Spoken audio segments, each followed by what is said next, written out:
오늘은 옥하는 목사님 다락방 교재 출애굽기죠. 25가 모세의 탄식과 분노와 탄식이라는 제목을 가지고 출애굽기 32장 15절부터 35절까지 말씀을 좀 살펴보도록 하겠습니다. 먼저 서론을 읽어볼까요? 모세는 40일 동안 하나님과 대면하면서 율법을 배웠다. 그리고 하나님이 친히 기록하신 십계명 돌판을 가지고 하산하였다. 그러나 우상 숭배로 방자에 놀아나는 백성을 보자 그는 이성을 잃고 말았다. 예, 시내산에서 모세는 40일 동안 하나님과 예배하고 교제 나누면서 율법과 그 다음에 성막을 만드는 법에 대해서 배웠죠. 그런 다음에 산 아래로 내려옵니다. 그런데 여기서 굉장히 충격적인 모습을 발견하게 되죠. 그건 뭐냐면 이스라엘 백성들이 우상을 만들어서 그것을 예배하는 모습이에요. 물론 하나님께서 모세에게 미리 말씀하셨어요. 이들이 범죄하였다고. 하지만 들을 때랑 볼 때랑은 완전히 달랐던 것 같아요. 그래서 이 충격적인 장면을 보고 모세가 어떤 반응을 보였는지, 이걸 통해서 우리가 알 수 있는 점은 무엇인지 우리가 몇 가지 이야기를 좀 나눠보고 오늘 본문을 살펴봤으면 좋겠습니다. 우리 먼저 1번 문제를 같이 읽어볼까요? 하나님이 모세에게 주신 두 돌판에 대해 이야기하라. 예. 15절부터 16절에 보면 이렇게 돼 있어요. 모세가 돌이켜 산에서 내려오는데 두 증거판이 그의 손에 있고, 그러니까 두 돌판, 증거판을 가지고 내려왔어요. 그런데 이 증거판에는 뭐가 쓰여져 있었다고 그랬어요? 글자가 쓰여져 있었어요. 그런데 이 글자는 누가 쓰신 거예요? 하나님이 직접 쓰신 것이고, 하나님이 직접 쓰신 판 위에 새겨져 있는 거죠. 그 다음에 출애굽기 34장 28절에 이렇게 되어 있어요. 모세가 여호와와 함께 40일 40야를 거기 있었으며 떡도 먹지 아니하였고 물도 마시지 아니하였으며 여호와께서 언약의 말씀 곧 십계명을 그 판에 기록하셨더니, 이 증거판을 갖고 내려왔는데, 두 개의 증거판을 갖고 내려왔는데 여기에 아마 십계명이 쓰여져 있는 돌판이었던 것 같아요. 특별히 십계명에 하나님께서 돌판에 직접 십계명을 적어주셨는데, 직접 적어주신 이유는 뭐냐면 이 율법이 누가 주신 거라는 거예요? 하나님이 주셨다는 거예요. 인간이 만든 법이 아니에요. 율법은 하나님이 직접 주신 법이에요. 그리고 돌판에 새겼다는 것은 그만큼 이 율법의 영원성에 대해서, 이 율법은 한 시대 한두 사람에게 준 것이 아니라 정말 오고 오는 시대에 영원토록 지켜야 될 법칙임을 보여준 거겠죠. 그렇게 돌판 들고 내려왔던 모세가 백성들의 모습을 보고 어떻게 반응을 보였는지 계속해서 살펴봤으면 좋겠는데요. 2번 문제 읽어볼까요? 백성이 우상 숭배에 빠진 장면을 보고 모세는 어떻게 하였는가? 19절부터 20절에 되면 이렇게 돼 있어요. 산에서 내려왔죠. 그래서 진에 가까이 이르러, 그 가까이 이르렀더니 송아지가 그 춤춘 것을 보고 크게 노하여, 이렇게 돼 있어요.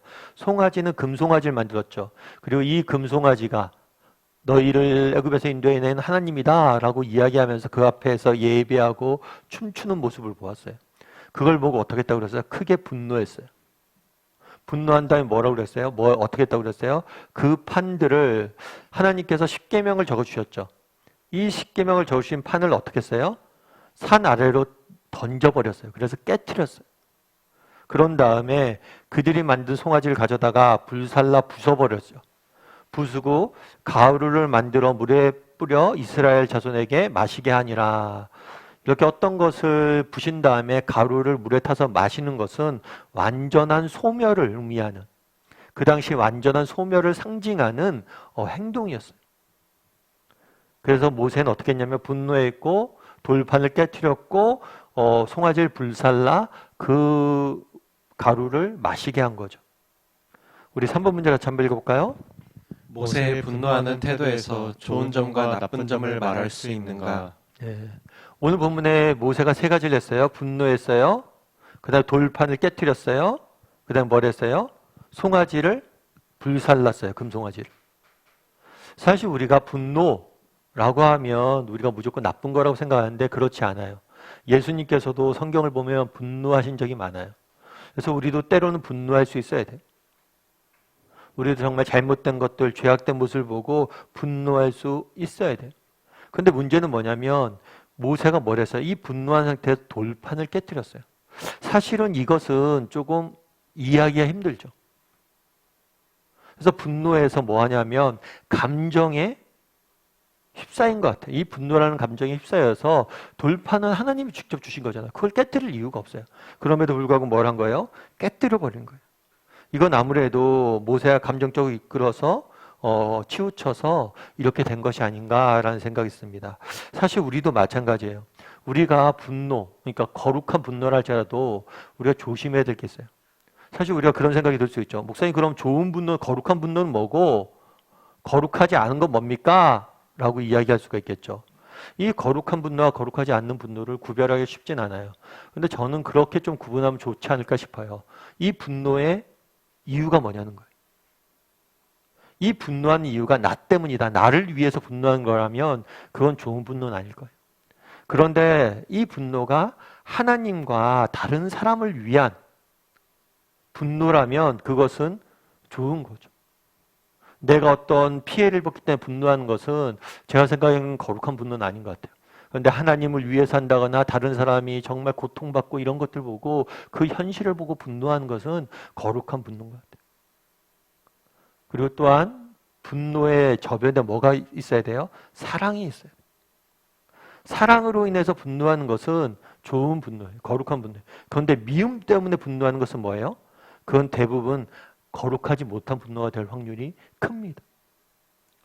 그런데 우리가 분노할 때도 조심할 게 있어요. 거룩한 분노를 할 때도 조심할 게 있는 게 뭐냐면 감정에 우리가 휘둘릴 수 있다는 거예요. 우리가 자녀들을 양육할 때도 마찬가지예요. 자녀들이 저도 어렸을 때 이렇게 자녀가 잘못한 적이 있었어요. 그럼 아이들을 혼낼 때도 있죠. 그래서 또 매로 때릴 때도 있죠. 그런데 제가 그런 생각이 들더라고요. 매로 때릴 때 내가 혹시라도 감정을 푼다는 느낌을 받았어요. 내가 화난 감정을 풀기 위해서 아이들을 징계하는 게 아닌가? 그 다음부터 절대 아이들한테 때리지 않습니다. 매를 들지 않아요. 왜냐하면 매를 드는 순간 내가 감정적으로 바뀌는 걸 느꼈기 때문이에요. 그날에 분노하는 건 당연한 거예요. 하지만 이 분노가 뭐예요? 특별히 모세는 자기를 위해서 분노한 게 아니라 정말 하나님을 버렸다는 사실에 대해서 그들을 불쌍히 여겨서 분노한 거잖아요. 그런데 감정이 휘둘려서 뭐란 거예요? 돌판을 던져버린 것은 좋은 방법은 아니었던 것 같아요. 4번 문제 같이 한번 읽어볼까요? 당신은 예수를 믿는 형제 자매가 죄에 빠져 있는 것을 보고 어떤 반응을 보이는가? 네, 우리는 어떤 반응을 보이면 좋을까요? 예수를 믿는 자매가 죄에 빠져 있는 것을 보고 우리가 어떻게 반응을 보이면 좋을까요? 여러분들 어떻게 하면 좋을 것 같아요? 한번 쭉 이야기를 좀 나눠보면 좋을 것 같아요. 그럼 여러분 어떤 반응 보입니까? 예. 우리 믿는 사람들이 죄에 빠져 있는 모습을 보면 주변에 소문을 냅니다. 그런 거는 좋은 방법이 아니겠죠. 여러분 한번 생각을 해보세요. 어떤 반응을 보여야 되는지. 그런데 중요한 건 그런 게 아닐까 싶어요. 첫 번째는 뭐냐면 정죄하지 않았으면 좋겠어요. 판단하거나 정죄하지 않았으면 좋겠어요. 사실 인간이 되게 그런 게 있어요. 어떤 게 있냐면 다른 사람의 죄를 잘못을 지적하는 것을 인간은 좋아할까요? 나빠할까요? 굉장히 좋아해요. 왜 다른 사람의 죄를 지적하는 걸 좋아할까요? 이것들을 통해서 뭐를 얻을 수가 있어요? 자신의 우월감을 얻을 수가 있죠. 나는 저런 건 하지 않는데 저 사람 했다. 우월감을 얻기 위해서 다른 사람의 죄를 지적하는 경우들이 있어요. 또 어떤 경우가 있어요? 복수심으로 그런 경우도 있죠. 미움 때문에. 저 사람 평소에 미워했는데 뭐예요? 잘못을 발견한 거예요. 그러면 그것들에 대해서 복수심으로 미움 때문에 이렇게 죄를 지적하는 경우도 있어요. 그리고 또 죄를 지적할 때 이득 때문에 나에게 들어오는 이득이기 때문에 죄를 지적할 수도 있어요. 그러니까 우리가 다른 사람의 죄를 지적할 때 그래서 다른 사람의 죄를 지적하는 거 인간들이 좋아해요. 왜냐하면 그걸 통해서 상대적으로 뭘 느끼기 때문에 우월감을 느끼기 때문에 그런 거. 그런 면에서 정말 우리가 다른 사람의 죄에 대해서 쉽게 판단하거나 정죄하는 것은 지혜로운 방법은 아닌 것 같아요. 왜냐하면 성경이 그렇게 이야기하잖아요. 다른 사람을 정죄함으로 네가 정죄함을 받을 것이다. 정말 다른 사람을 판단하는 그 판단은 네가 판단을 받을 것이다. 그런 의미에서 우리가 다른 사람의 죄나 이런 잘못에 대해서 쉽게 판단하고 정죄하는 것은 지극히 조심해야 됩니다. 이게 악한 면이 있어요. 그래서 어떤 게 있냐면 어떤 사람이 잘못을 했어요. 요만큼 잘못을 했어요. 그런데 정죄하고 이것들에 대해서 이야기하고 소문을 부풀리다 보면 이 사람 잘못이 뭐예요? 눈덩이처럼 커지는 경우들이 너무 많아요. 우리 사회. 이 사람이 그래서 뭐냐면 하나님께서 왜 법을 정했느냐라고 하면 죄를 지은 만큼만 뭘 해요? 형벌을 받아야 돼. 그런데 인간은 어떠냐면 악하기 때문에 이 사람이 지은 죄보다 훨씬 더 많은 것을 형벌할 수가 있어요. 죄 벌을 내릴 수가 있어요. 그래서 법을 정한 거예요. 그래서 이 법은 죄인을 위해서 존재한 것이기도 해요. 죄인을 보호하는 목적에서. 왜냐하면 인간은 더 악하기 때문에. 그래서 우리가 다른 사람을 정죄하거나 판단하는 건 굉장히 조심해야 됩니다. 그리고 또 한 가지 더 중요한 건 뭐냐면 예수를 믿는 형제자매가 죄에 빠지는 걸 보면 우리가 긍휼한 마음을 좀 품어야 돼. 불쌍히 여겨야 돼. 아까도 얘기했지만 우리가 분노잖아요. 분노의 원천이 미움이 되면 그 분노는 거룩하지 못한, 좋지 못한 분노가 될 확률이 커요. 그 분노하는 이유가 뭐냐면 긍휼이 돼서 불쌍히 여겨야 돼. 자녀가 우리가 나쁜 짓을 하면 우리가 화가 나잖아요. 이거는 자녀가 나쁜 짓을 했을 때 화가 나는 거는 자녀를 사랑하기 때문이에요. 사랑하는 우리 자녀가 잘못된 길로 가는 것을 그것을 사실 너무 싫은 거죠. 마찬가지예요. 우리가 다른 사람의 죄에 대해서 빠진 것에 대해서 우리가 지적을 한다거나 판단할 때 우리의 유익과 즐거움을 위해서 해서 안 돼요. 정말 그를 불쌍히 여기는 마음으로 뭐예요? 정말 그를 안타까워하는 마음이 생겨요. 불쌍히 여기고 안타까워하는 마음으로 그의 죄를 바라보고 판단해 줄 수가 있어요. 왜 그래요? 우리가 그렇게 긍휼 여김을 받았잖아요. 우리도 죄인이고 우리도 정말 그런 악한 자였잖아요. 그런데 그것들을 긍휼히 여기고 불쌍히 여겨서 정말 우리가 이렇게 죄 용상을 받고 믿는 자로 사는 거잖아요. 그래서 우리가 분노할 때나 다른 사람 죄를 지적할 때 그 동기가 뭔지를 우리가 물어봐야 돼요. 정말 그 사람을 사랑해서 그 사람이 잘못된 길로 빠지는 것이 너무 안타까워서 하는 것이냐? 아니냐? 그리고 제가 새벽 기도회 때도 말씀드렸지만 아침 묵상 때도 말씀드렸지만 이 긍휼, 이것이 우리 인간관계에 많은 것들을 해결해요. 제가 말씀드렸지만 아는 집사님이 계신데 그 집사님이 이제 남편에 대해서 이야기했는데 그런 이야기를 하시더라고요. 어느 날 갑자기 이 남편이 굉장히 불쌍해 보이더래요. 야, 우리 남편 늙었구나, 이제 힘도 없구나. 불쌍해 보이더래요. 그랬더니만 그 다음에 많은 문제가 해결됐대요. 남편이 불쌍해 보이는 순간 그 전에 남편이 갖고 있었던 불만들과 불평들과 그런 것들이 눈동듯이 사라졌다는 거예요. 정말 누구 한번 불쌍히 여겨보세요.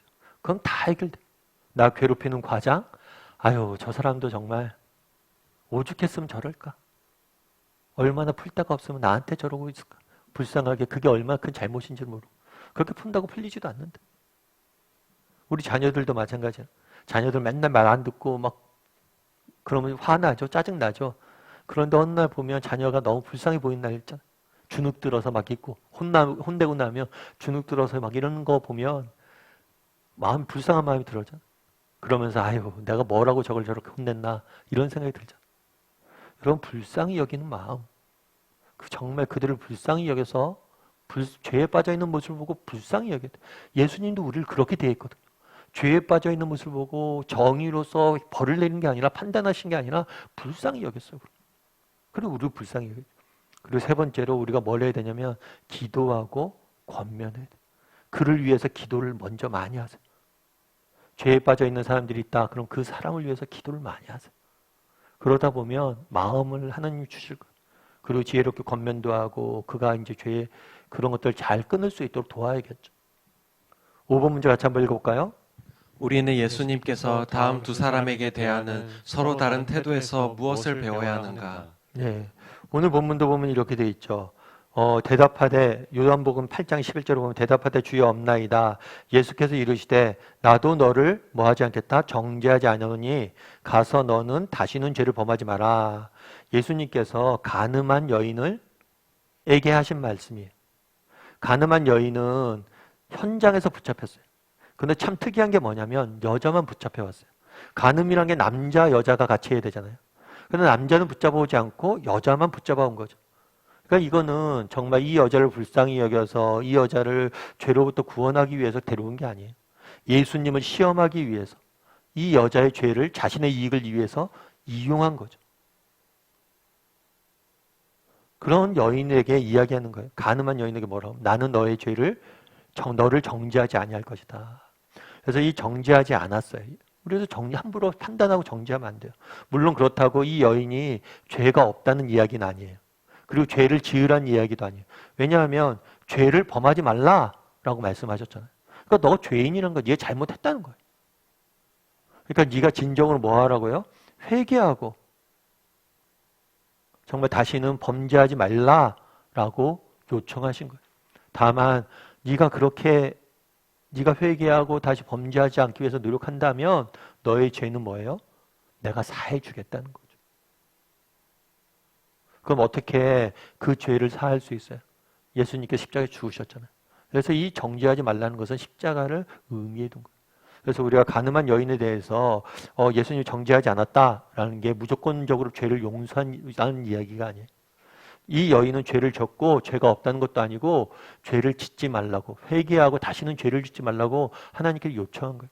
다만 나는 이 사람들처럼 너의 죄를 판단하고 너에게 돌 던지고 너를 미워하지 않겠다는 거예요. 우리도 이러면 안 돼요. 정말 그 영혼을 불쌍히 여기고 사랑하고 그 영혼이 다시는 죄를 짓지 않고 정말 하나님이 원하시는 삶을 살 수 있도록 돕는 게 우리의 일들이죠. 마태복음 23장 30절은 뭐라고 되냐면 뱀들아 독사의 새끼들아 너희가 어떻게 지옥의 판결을 패하겠느냐. 이건 누구에게 얘기했냐면 바리새인들에게 이야기한 거예요. 바리새인들에게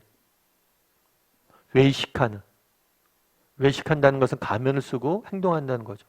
맨날 자기들은 율법이 중요하다. 율법을 지켜라 이야기하면서 자기들은 지키지 않는 거예요.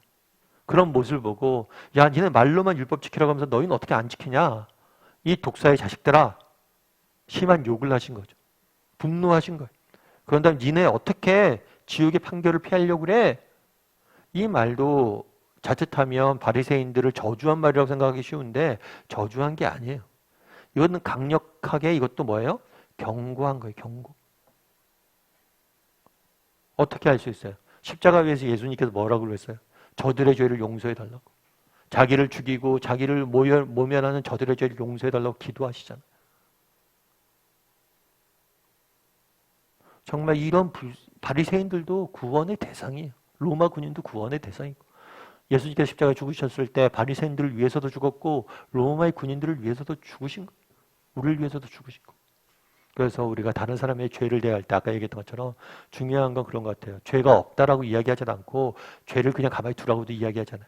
다만 우리가 그 죄를 정죄하고 판단하면서 우리의 유익을 구하지 말라는 거예요. 우리의 즐거움들을 구하지 말라는 거예요. 우리의 우월감을 위해서 그러지 말라는 거예요. 진심으로 그들을 뭐예요? 불쌍히 여기고 사랑하고 긍휼히 여기는 마음으로 그들을 권면할 필요가 있다는 거죠. 6번 문제 같이 한번 읽어볼까요? 모세의 추궁을 받은 아론의 대답에서 무엇을 볼 수 있는가? 모세의 추궁을 받은 21절부터 24절까지 말씀은 이렇게 되어 있어요. 모세가 아론에게 이르되 이 백성이 당신에게 어떻게 하였기에 당신이 그들을 큰 죄에 빠지게 하였느냐. 아론에게 질문한 거죠. 아니 왜 이 백성들이 지금 금송아지를 만들어서 우상 숭배를 했느냐. 당신 뭐 했냐 도대체 물은 거예요. 그랬더니 뭐라고 그랬냐면 아론이 대답하되 내 주여 노하지 마옵소서. 이 백성의 악함을 당신이 아나이다. 뭐라고 표현하면 이 백성의 악함. 오히려 죄를 지은 다음에 자기도 아론도 우리가 지난주에 살펴봤지만 자기도 주동적으로 금송아지를 만들었잖아요. 자기도 잘못을 범했잖아요. 그런데 자신의 잘못을 회피하면서 뭐예요? 다른 사람에게 핑계대는 거예요. 책임을 전가하는 거죠. 이건 죄의 특성이기도 해요. 창세기 3장에 보면 아담이 범죄하죠. 아담이 범죄했을 때 왜 아담아 하나님께 묻죠. 아담아 너 왜 선악과를 따먹었어? 그랬더니 아담이 뭐라고 그러죠? 하나님이 주신 저 여인이 시켜서 그랬습니다. 면서 그 여인을 비난하죠. 그리고 또 뭐예요? 하나님이 주셨다는 거. 하나님과 여인을 비난을 해요. 책임을 전가하는 거죠. 똑같은 거예요, 아론이. 특별히 게다가 나중에 뭐라고 그러냐면 내가 불에 던졌더니 금송아지가 나왔나이다. 금부치를 가지고 자기가 조각했는데 불에 금부치를 던졌더니 송아지가 나왔다라고 거짓말하는 거예요. 말도 안 되는 얘기죠. 금을 불에 던진다고 그게 금송아지가 나옵니까? 이렇게 핑계댄 거예요. 7번 문제 같이 한번 읽어볼까요? 모든 백성이 우상 숭배에 빠져도 끝까지 거기에 가담하지 아니한 거룩한 사람들이 있었다. 그들이 누구인가? 예, 26절에 보면 이에 이렇게 돼 있어요. 모세가 그날 뭘 했냐면 아까 얘기했던 금송아지를 불사릅니다. 금송아지를 불사르니까 백성 중에 뭐가 있냐면 소동이 일어났어. 소동이. 다르게 말하면 모세 행동에 대해서 뭘 한 거예요? 동요가 일어난 거죠. 동요하면서 폭동이 일어났어요. 네가 모세가 뭔데 왜 금송아지를 그렇게 불사르는 거야? 이런 소동이 일어난 거예요. 동요가 일어난 거예요. 그러자 모세가 뭘 한 거예요? 모세가 진문에 서서 이르되 누구든지 여호와의 편에 있는 자는 내게로 나오라. 이래 레위 자손이 다 모여 그에게로 가는지라. 사람들을 모으기 시작했어요. 이렇게 백성들이 동요하고 폭동을 일으키잖아요. 그러니까 사람들을 모은 거죠. 하나님 편에 있는 사람들은 다 내게 오라.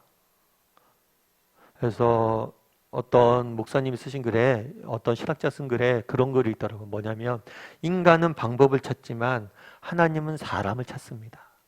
참 그 말을 되게 많이 나왔어요. 인간은 뭘 찾아요? 방법을 찾는데 하나님은 사람을 찾는다. 그래서 성경의 역사를 쭉 보다 보면 늘 위기의 순간에, 어려움의 순간에 늘 하나님은 뭐냐면 자신에게 정말 하나님 편에 있는 사람을 찾고 사람을 모으세요. 그래서 그 사람을 통해서 일하세요. 그날도 마찬가지. 레위 사람들을 모았어요. 우상숭배. 그런데 레위 사람들이 나왔다고 그랬잖아요.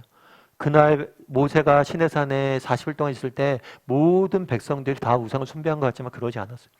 그 중에 레위 사람들은 정말 이것들은 어쩔 수 없이 그렇게 가고 있지만 그 사실에 대해서 분노하고 기도하고 있었을 거예요. 그 사람들이 나온 거죠. 지금도 마찬가지라고 생각해요. 세상은 원래 악해요. 세상은 원래 악하고 세상은 원래 망하게 돼 있어요. 중요한 건 악한 사람들이 문제가 아니라 선한 사람이 몇 명 있느냐. 소돔과 고모라 같은 땅에도 뭐라고 그랬어요? 의인 5명만 있으면 10명만 있으면 내가 살리겠다 그랬죠. 결국에 의인이 부지한 게 문제. 그런데 그날엔 뭐가 있었어요? 사람들이 있었다는 거죠. 그럼 우리도 반대로 이야기할 수 있겠죠. 여전히 하나님은 사람을 찾고 있습니다. 우리도 그런 사람이 돼야 돼요. 하나님이 찾는 사람들이 되어야 돼요.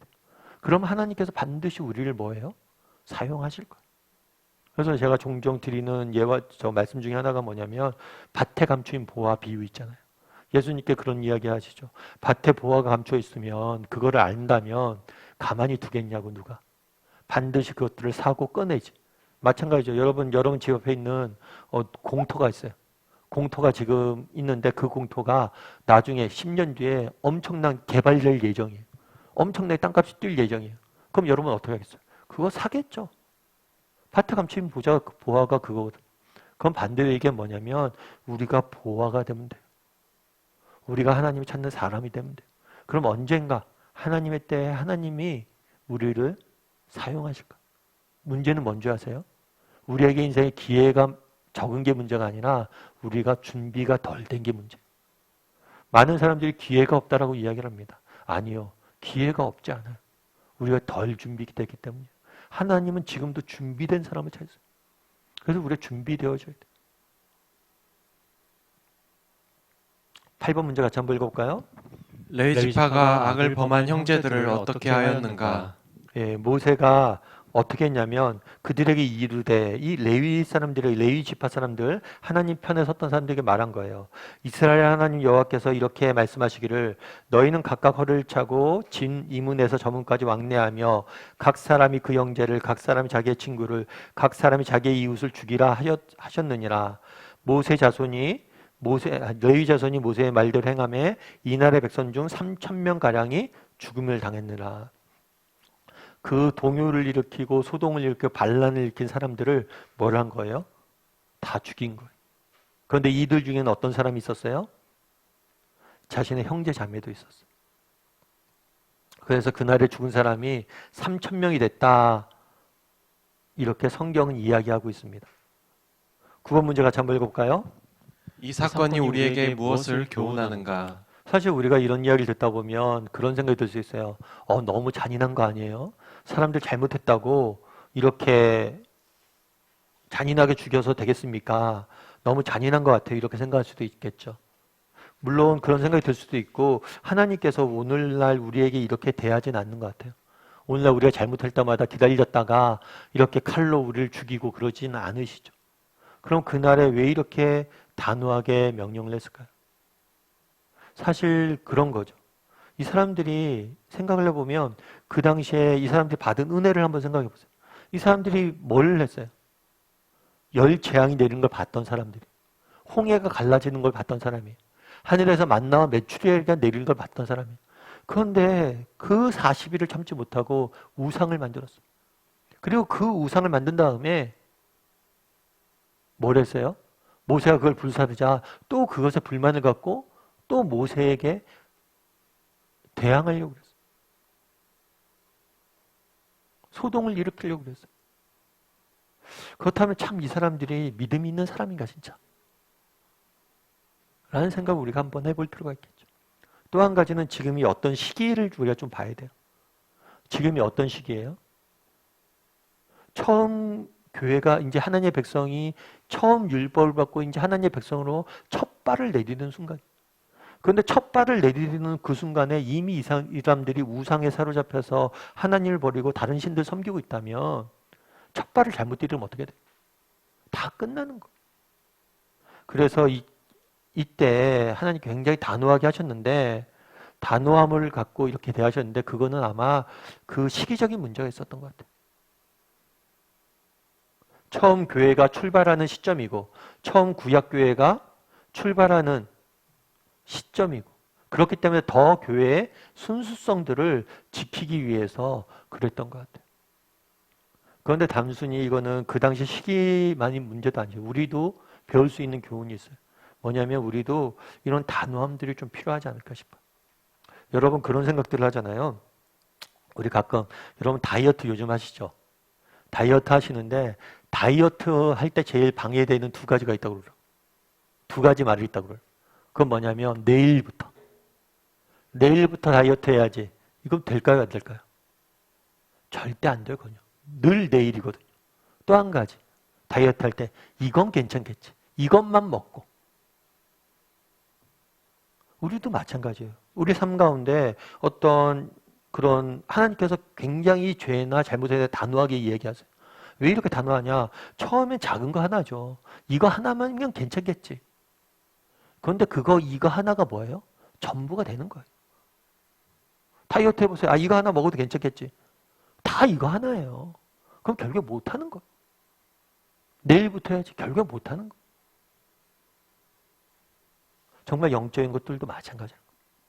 처음부터 사단이 와서 뭐 그런 거 아니에요. 처음부터 악한 사람이 되라, 너 악인이 되라 이렇게 이야기하지 않죠.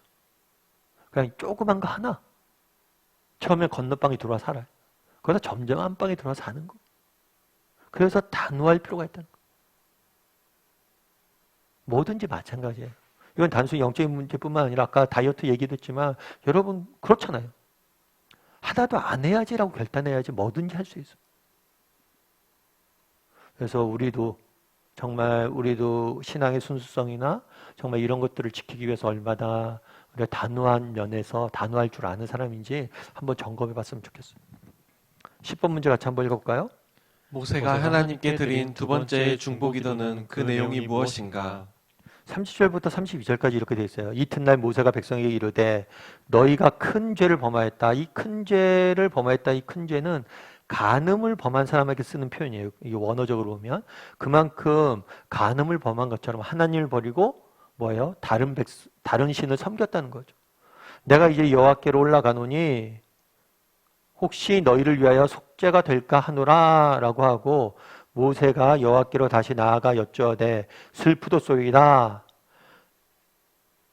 이 백성이 자기를 위하여 큰 신을 만들어 싸우니 큰 죄를 범하였습니다. 큰 슬픔을 갖고 애통함을 갖고 하나님 앞에 나갑니다. 이 애통함은 단순히 내가 아파서 그런 게 아니에요. 정말 이들의 사랑하는 마음에 이들이 죄를 범했다는 그 마음에 죄에 대한 애통을 가지고 나간 거예요. 큰 죄를 범하였습니다. 회개한 거죠. 그러나 이제 그런 다음에 뭘 했어요? 죄의 용서를 구했어요. 죄를 사하여 주옵소서. 그러지 아니하시면 원하건대 주께서 기록하신 책에서 내 이름을 지어 버려 주옵소서. 이렇게 기도한 거죠. 모세는 그날에 이스라엘 백성들에게 너희에게 큰 죄를 범했다라고 이야기합니다. 그런 다음에 그 끝나지 않아요.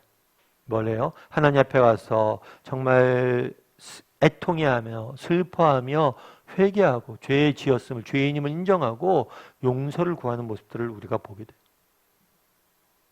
그런데 오늘 본문에서 굉장히 우리가 주목해서 볼 표현이 있어요. 11번 문제 같이 한번 읽어볼까요? 32절의 말씀에서 모세의 어떤 심정을 읽을 수 있는가? 32절도 한번 같이 읽어볼까요? 그러나 이제 그들의 죄를 사하시옵소서. 그렇지 아니하시오면 원하건대 주께서 기록하신 책에서 내 이름을 지워버려 주옵소서. 뭐라고 얘기했냐면 죄 용서를 해달래요. 그런 다음에 뭐라고 얘기했냐면 죄 용서하지 않으실 거면 원하건대 저도 함께 뭐예요? 죽여주시옵소서. 그러니까 그날에 모세가 분노했어요. 그리고 막 모세가 막 돌판 깨뜨리고 모세가 막 사람들 시켜 사람 죽이고 막 이러는 것 같아요. 그런데 이것의 근거는 뭐예요? 사랑이에요, 사랑. 여러분 이런 표현, 여러분 이런 말 할 수 있어요? 다른 사람의 죄인이에요. 그 사람이 죄를 짓고 이제 죽어야 돼요. 그럼 내가 그 사람과 함께 죽겠습니다. 이렇게 이야기하기가 쉽겠냐고요. 정말 진심으로 이 사람들 사랑했기 때문에 이런 이야기를 하는 거예요. 여러분 이거 쉬운 문제가 아니에요.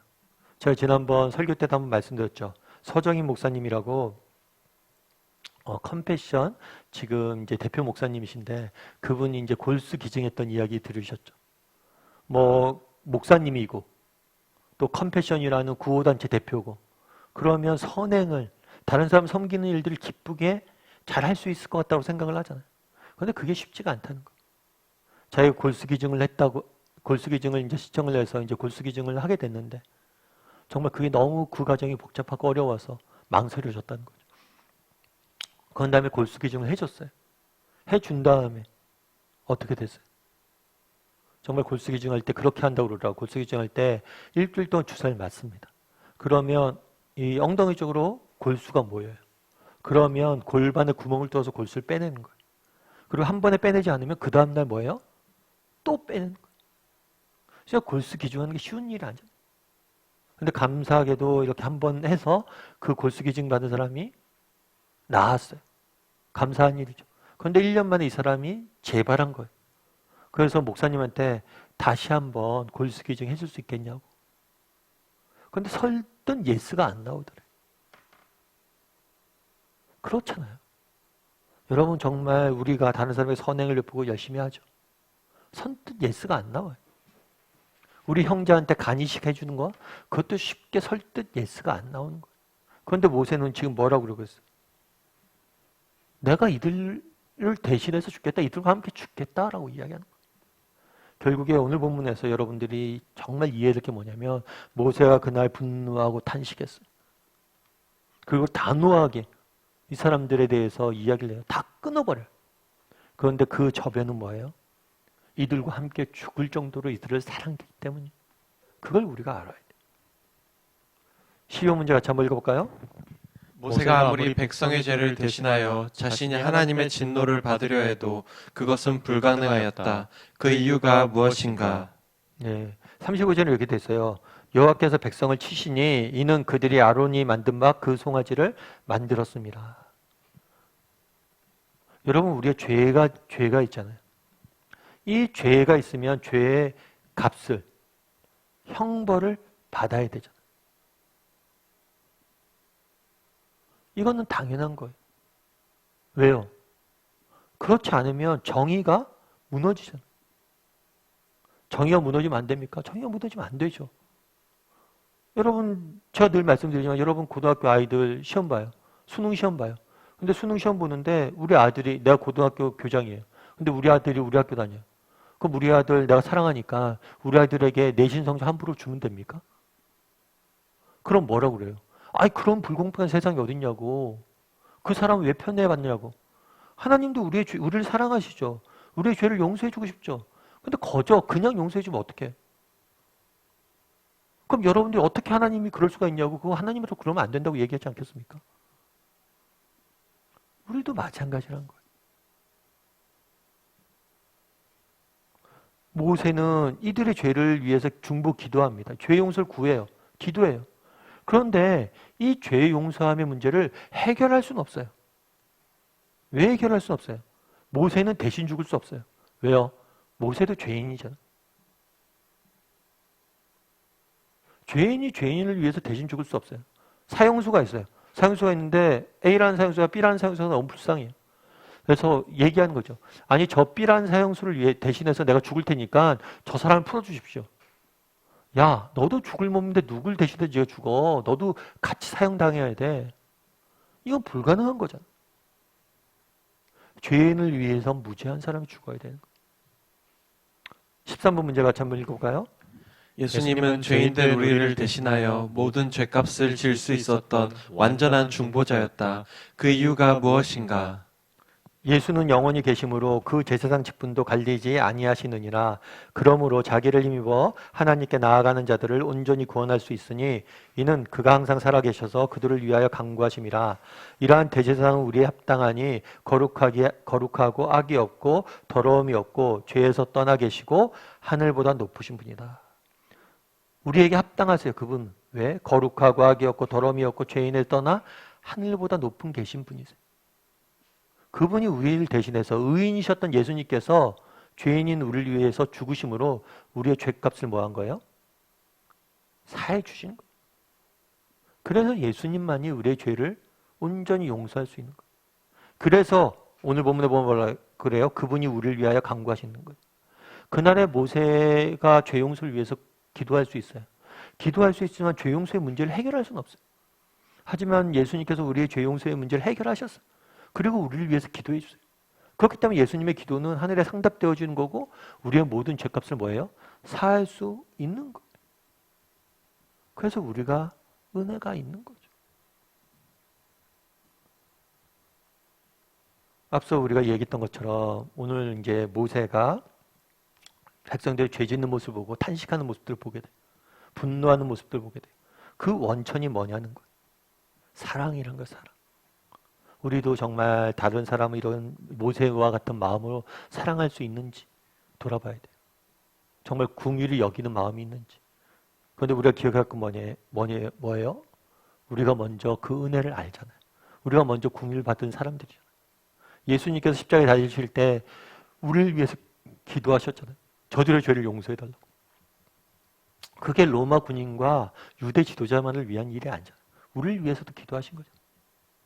그럼 우리가 이런 은혜를 받았으면, 예수님의 이런 사랑을 받았고 예수님의 그 간구하심의 은혜를 받았다면 우리도 뭘 해야 돼요? 다른 사람들을 위해서 기도해야 되는 거예요. 다른 사람들을 불쌍히 여기고 그들을 위해서 기도하고 그들을 세워가는 것. 그것이 또한 우리가 해야 될 일인 거죠.